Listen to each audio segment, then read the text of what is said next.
Hi, good evening. My name is Father Rayappa. I'm talking about Gandhian economics. They were created at the turn of the 20th century, that is 1908. That is the year Mahatma Gandhi wrote a beautiful book called Swadeshi. So Swadeshi and other two, Swaraj and Sarvodaya, these are three terms are interrelated. One leads to the other. Swadeshi leads to Swaraj. Swaraj is self-rule, inner rule, outer rule. And the last is Sarvodaya, the upliftment of all. So Swadeshi, I love my neighbor. I do my service to my neighbor. That is Swadeshi. And then, in order to do service, I need to practice ahimsa and truth. So that is self-rule. You rule by non-violence and truth. And the last one naturally leads to Sarvodaya, that is welfare of all, upliftment of all. So these are the three interrelated terms. I'm going to explain them to you because Pope Francis recently wrote an encyclical called Laudato Si. I think he explains these three terms without mentioning them, the same concept in an international level. Mahatma Gandhi wrote it for India for Desi purpose, but Pope Francis is promoting in the international level. So that tells you how important Mahatma Gandhi and economics are. So today we lost them, but we can find them. And we need to deconstruct ourselves and we have to reconstruct ourselves. So that is the way we can find our prosperous future, I believe. Okay, I'm going to talk now on Swaraj. Already I made one segment on Swadeshi. So this Swaraj, the concept of Swaraj or self-rule. Swaraj means self-rule, maybe inner rule or outer rule. It was developed during the Indian freedom struggle. In his book in Swaraj, which was written in 1908, Gandhi sought to clarify that the meaning behind Swaraj was much more than simply wanting the systems of English rule. The crux of his argument centered on the belief that the socio-spiritual underpinnings of British political, economic, bureaucratic, legal, military, and educational institutions were inherently unjust, exploitative, and alienating. So that is what Mahatma Gandhi found. On another level, the call for Swaraj represents a genuine attempt to regain control of the self, our own self. That is, our self-respect, self-responsibility, and capacities for self-realization from institutions of dehumanization. As Gandhi states in his Swaraj, it is Swaraj when we learn to rule ourselves. The real goal of the freedom struggle was not only to secure political azadi, that is not the political independence.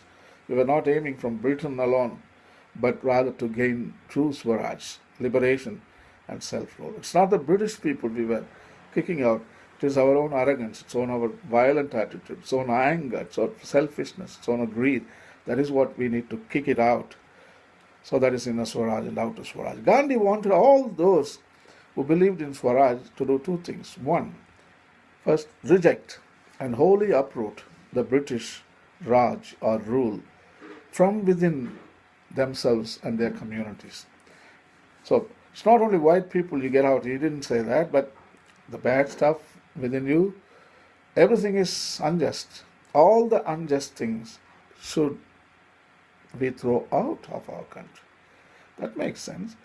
So anything unjust, come on, purge them and throw them out. The second is to regenerate new reference points, systems, and structures that enable individuals and collective self-development.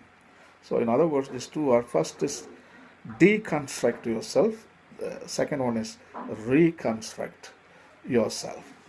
This regeneration, reconstruction was to grow from the strengths, perspectives, wisdom, and experiences of people living in village India, rather than from cities in Britain, America, and even in India for that matter, Understanding the real self and its relation to communities and society is critical to the project of attaining Swaraj. How is this relevant for us today? We feel that South Asia, along with the rest of the world, is experiencing a tremendous crisis, one overwhelming in its scale and pace of growth. While it is easy to get caught up in the symptoms of this crisis, that is, the brutal violence, the enormous inequities, the extinction of cultures and languages, the degradation of the environment, that is, it is equally, if not more, important to understand its roots. We must creatively analyze the content and the consequences of our current economic, political, social, and educational systems without reverting to a romanticized past of so called untouched or pristine traditions. From these critical reflections, we must generate new spaces, systems, and processes based on moral and holistic vision of human potential and human progress, which can lead us out of the global self destruction which engulfs us. Throughout it all, we must consider and negotiate our own roles while asking ourselves how we are either working for solutions or contributing to making the crisis worse. Thus, today, we recognize Gandhi's concept of Swaraj integral to three parallel action reflection agendas for the 21st century.